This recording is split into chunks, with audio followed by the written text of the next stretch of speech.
statement untuk statement pembuka untuk kedatangan rombongan UNW.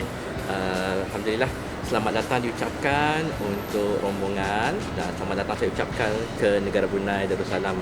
Mudah-mudahan kedatangan ke Brunei Darussalam ini akan membuahkan hasil yang dijangkakan. Okay, terima kasih.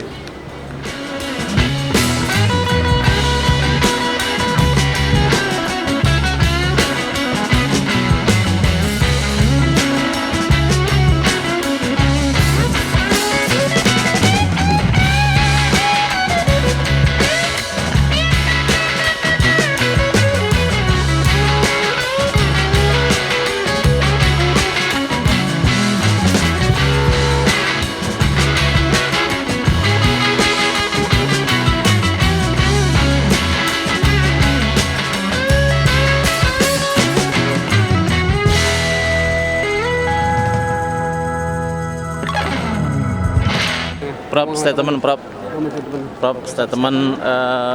apa melepas Nanti lah itu statement terakhir. nggak sedikit, Prof. Oke, terima kasih atas kehadiran rombongan dari UNW dan juga IAIH yang telah menandatangani MOU di KUPSB. Mudah-mudahan dapat dimanfaatkan dengan baik. Insya Allah kedepannya yang kita perlukan adalah bukan hanya signing dalam kertas, tetapi juga ada aktivitas yang kita lakukan. Baik, terima kasih. Tapi di depan ada. Assalamualaikum warahmatullahi wabarakatuh. Alhamdulillah sudah mendampingi Mami Rektor UNW sampai di Brunei Darussalam. Langsung dijemput oleh Profesor Harapandi. Gimana Mami Rektor setelah kita tiba di Brunei dulu ini? Alhamdulillah. Yang pertama terasa sangat bahagia. Kita ketemu Profesor Harapandi, sahabat yang selalu lekat di hati. Dan beliau sekarang sudah mendahului kita menjadi profesor.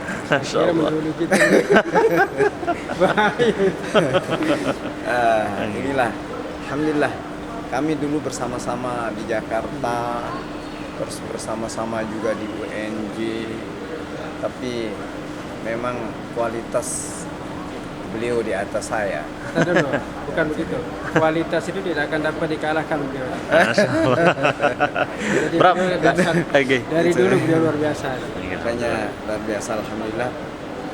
Yang pasti hari ini saya bahagia. Yang kedua, karena ini perjalanan edukasi, nanti kita berharap beliau juga memperlihatkan kepada kita berbagai hal yang bisa kita contoh di sana. Baik. Ya, ini negara kecil, tetapi negara kaya. Sehingga bisa jadi inovasi-inovasi itu terbentuk oleh kemampuannya, kemampuan finansial untuk membentuk berbagai hal. Nah, bagaimana hal tersebut bisa kita transfer ke Indonesia, terutama ke universitas kita nanti yang terkait dengan universitas terutama ya. Baik. Prof, statement pembuka kedatangan rombongan dari UNW. Alhamdulillah, terima kasih kepada yang mulia, kalau sini bahasanya yang mulia, Rektor UNW dan juga rombongan Saudara Iqbal, juga Zainul Fahmi ya. Insya Allah yang sudah datang ke tempat kami Brunei Darussalam, mudah-mudahan ini pengalaman pertama, bukan jadi pertama karena Iqbal sudah pernah pertama, jadi sekarang kedua beliau. Jadi insya Allah kita harapkan kerjasama ini akan menumbuhkan satu reaksi positif bagi kita semua, dapat membangun UNW lebih jauh ke internasional ya. Sehingga apa yang kita harapkan juga tentu adalah harapan kita bersama. Baik. Terima kasih. Terima kasih, Prof.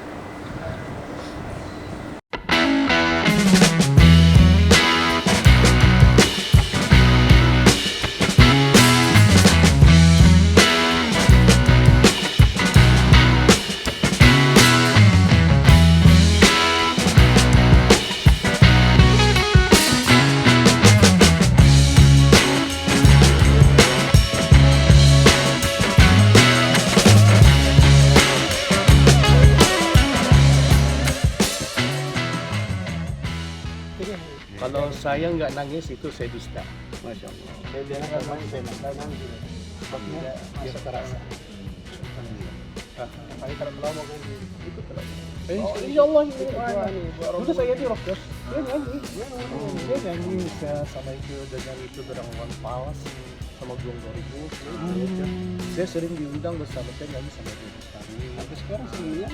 Berarti dakwah beliau gimana kalau di Dakwahnya ya Allah itu ini yang ditunggu nih sebenarnya. Kalau ada ceramah di sini, saya cakap mesti malam ini telepon cepat kita datang awal ke masjid pukul 5:30 tuh sudah ada. Coba dia penyampaian yang kita menerimanya. Dia cepat saya menangis dia. Sebabnya dia penyampaian kita ini hamba Allah ini memang nggak lepas daripada dosa. Betul kan? Itu satu bisa selalu mengingatkan. Dia selalu ya Allah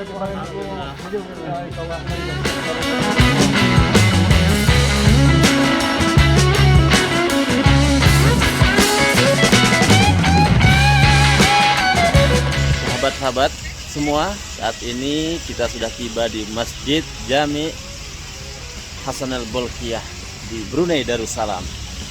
Seperti apa? Yuk kita jalan susuri Masjid Jami ini.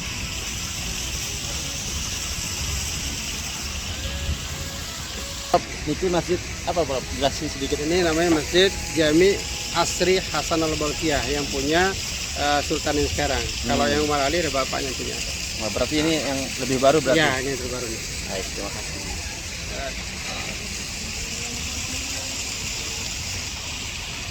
Ya, destinasi berikutnya adalah Masjid Umar Ali. Ini masjid di Brunei. Bapaknya dari Sultan Brunei, Sultan Hasan al-Bolkiah.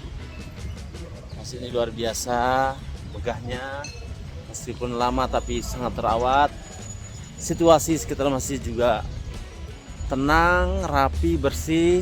Insya Allah menambah kekhusyuan dalam pelaksanaan ibadah-ibadah dan syiar agama di tempat ini. Mudah-mudahan teman-teman bisa berkunjung ke sini bi barakatillah. Sahabat-sahabat semua, selanjutnya kita berada di Istana Nurul Iman, Istana Kepresidenan atau Istana Raja Sultan Hasan al-Bolkiah. Sore hari ini kita lihat persiapan putri akan keluar dari istana. Kita lihat persiapannya seperti apa. Ada semacam tugas keamanan yang sudah berdiri di situ di tengah-tengah jalan untuk menyetop kendaraan. Kemudian ini gerbangnya sudah dibuka yang di sebelah sana. Kita lihat saat-saat putri raja yang akan keluar. Ya, kita saksikan bisa keluar.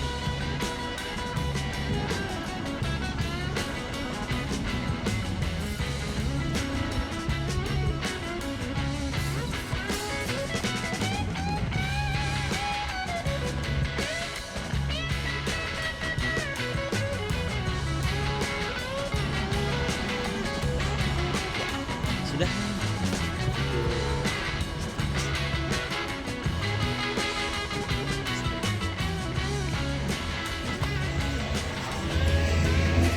Rob, ini Istana Raja tempat apa, Bro? Ini tempat kediaman Sultan Raja dan juga tempat mengantor beliau lah, tempat menerima tamu-tamu negara. Baik, terima kasih.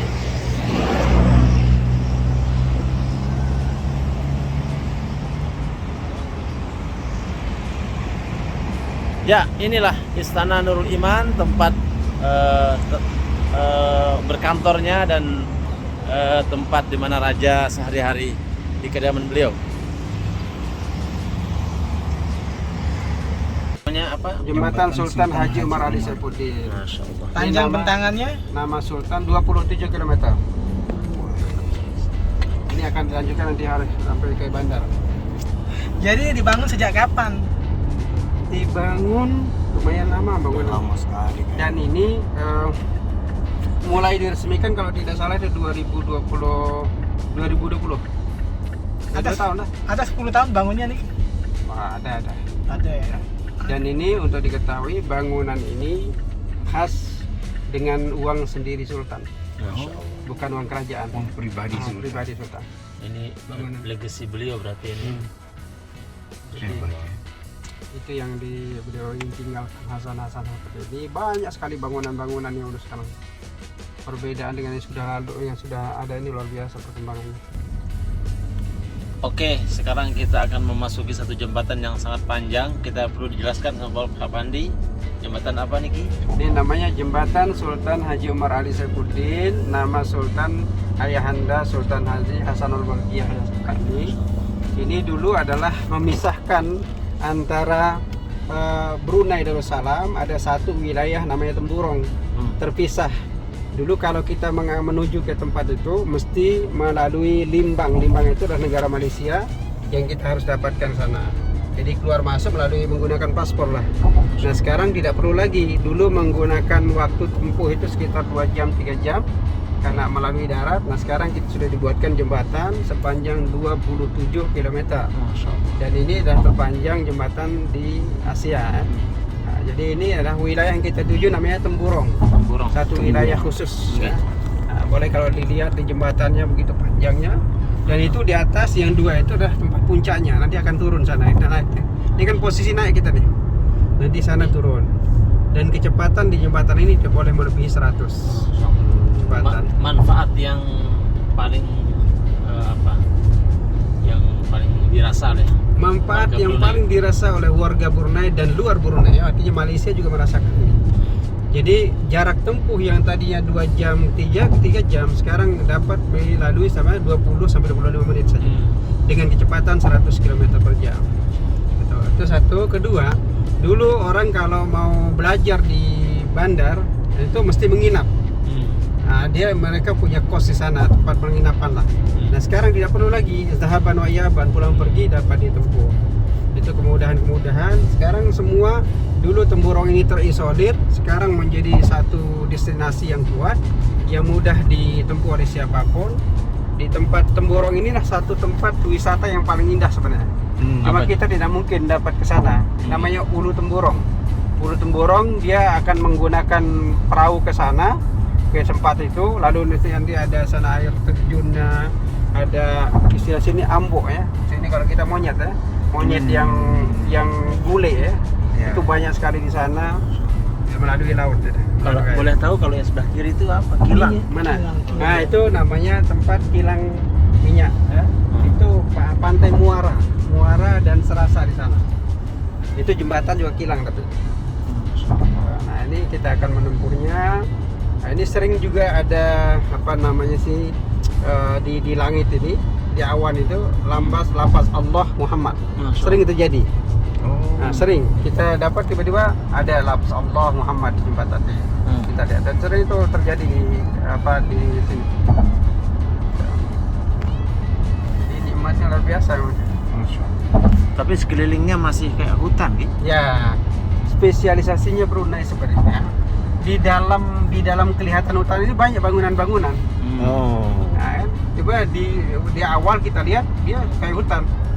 Saya kira kalau kita Indonesia itu seperti Batam. Batam kan bangunan di dalam kan. Dia tidak ditampakkan. Terus sekarang udah lain kan. Jadi alhamdulillah lah, dinikmati saja. Ini laut apa? Laut gitu? Laut ini. Yang inilah yang memisahkan dulu Temburong. Kalau Malaysia sendiri di yang mana? Malaysia sana Di ujung ini. ujung. Nanti kita kalau mau kita coba teruskan sampai ujung Malaysia, balik lagi. Nah, Masya tidak Allah. mungkin kita keluar. Nah, ini perhatikan indahnya kan? Luar biasa. Luar biasa ini. Dan pantai.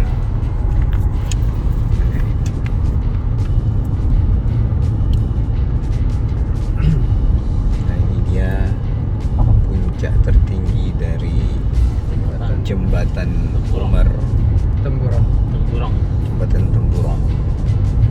Jembatan namanya adalah Sultan Haji Umar Ali Sultan Haji Umar Ali Saifuddin. Berarti bisa dikatakan ini dedikasi Sultan Hasanul Bolkiah kepada bapaknya. Ya, gitu.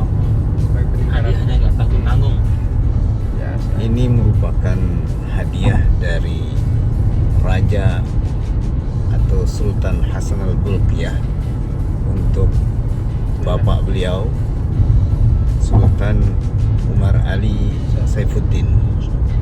Jembatan dibangun dengan uang pribadi, bukan uang kerajaan. Ini catatan penting bagi para pemimpin. Dan kita memasuki puncak jembatan yang sangat indah, yang ditandai dengan dua gerbang. Di atas ada lambang bintang bulan seperti layaknya di masjid. Dan ada tulisan Alhamdulillah di atas. Selanjutnya Allahu Akbar. Jadi insyaallah Ini berada di atas lautan jembatannya. Kita tidak merasa berada di atas laut ini. Nah, sekarang Ini turun, jembatan sepanjang 27 km. Bandingkan dengan Suramadu, jauh 4 sekali. kilo. Ya, berbanding jauh sekali dan terlihat sangat indah karena di sekelilingnya ada pulau-pulau kecil seperti hutan masih rimbun yang masih terawat oleh kerajaan Brunei Darussalam. Jembatan ini kita sudah sampai ke kilometer 16. Jembatan ini juga bisa menjadi akses warga negara Malaysia yang berada di wilayah Sarawak. Jadi mereka dari Sabah ke Sarawak itu melalui sini sekarang. Jadi satu pulau yang tadi yang dinamakan Limbang itu jarang sekali mereka lalui sekarang. Karena di Limbang sebenarnya itu adalah banyak warga-warga Chinese yang non-Islam, yang Kristen. Hakikat awalnya Limbang itu punya Brunei. Tapi ketika dulu di Inggris, dikuasai oleh Inggris, lalu diambil oleh Malaysia. Oke, kemudian ada isu pernah mau dikasih ke Brunei lagi, Brunei tidak mau menerima karena kondisi yang kurang bagus. Di ujung jembatan ini nanti kita ketemu dengan pemukiman, Bro? Ya, ada pemukiman, tapi kita ujung sekali pas mentok ujung ini itu namanya Bukit Patoi. Bukit Patoi yang sangat terkenal tingginya di Brunei. Jadi kalau kita mendaki ke sana itu memerlukan energi yang luar biasa. Dan alhamdulillah saya dengan kawan-kawan dengan istri juga pernah sampai ke ujung, walaupun tidak sampai ke puncak utamanya. Jadi Brunei sebenarnya terkenal dengan banyak sekali bukit ya, bukit-bukit yang dapat didaki oleh semua orang dan indah-indah. Nah di Temburong ini yang paling terkenal Bukit Patoi. Untuk pekerjaan lah warga-warga yang ada di ujung jembatan ini apa, Bro? Mereka banyak pekerjaan-pekerjaan, ada tani juga, ada nelayan, tapi memang tidak sebanyak kita lah. Jadi terutama mereka juga ini kan Bapak di Temburong ini satu wilayah, kalau kita provinsi lah. Di sini ada pemerintahan Temburong. Itu terkenal juga di sini dengan nanti Pekan Bangar ya. Pekan Bangar itu adalah Temburong punya. Pekan Bangar itu suatu tempat yang menjadi pusat pemerintahan mereka. Apakah di ujungnya langsung ketemu Malaysia atau seperti apa? Iya, ke kiri di Malaysia. Oh, berarti ada pemeriksaan paspor juga? Iya, pastilah kalau kita keluar sana. Nah, kalau ke kiri Malaysia ini tembusnya mana? Ke Sabah. Itu namanya Kinabalu, kota Kinabalu. Nah, nanti kalau kita kembali ke arah Brunei, terus ke arah sana Belait, itu nanti kita akan ketemu dengan Sarawak. Yang nanti ujungnya itu adalah Pontianak. Terus Sarawak melalui Miri kan. Miri itu Sarawak, lalu ujungnya adalah Pontianak.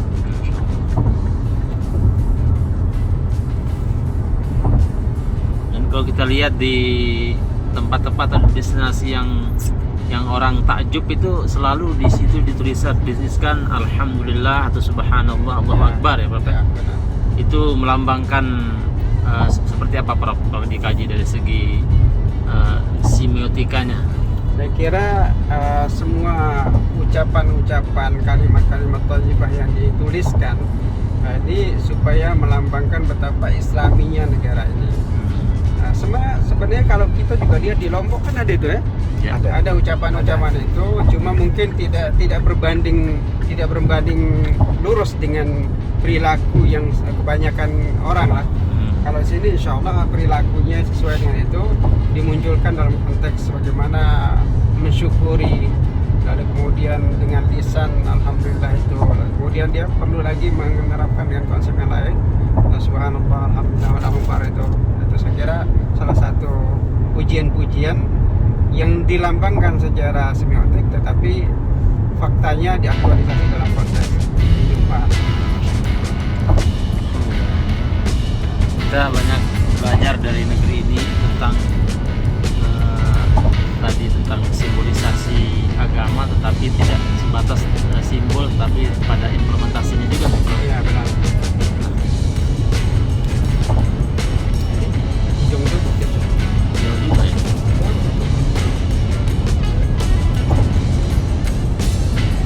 Dan nanti ke arah Temburong, ke arah kotanya.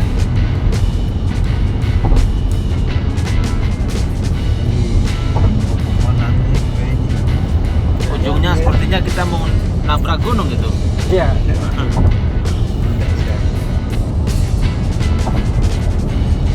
Nah ini saya sudah melampaui kecepatan yang diperbolehkan. Tidak terasa, tidak terasa. Itu lagi. Pak Rektor, 3 kata untuk perjalanan di jembatan Temburong ini. 3 kata saja. Kita harus tarik hikmah. 4 kata. 4 kata. Oh, berarti 3+1.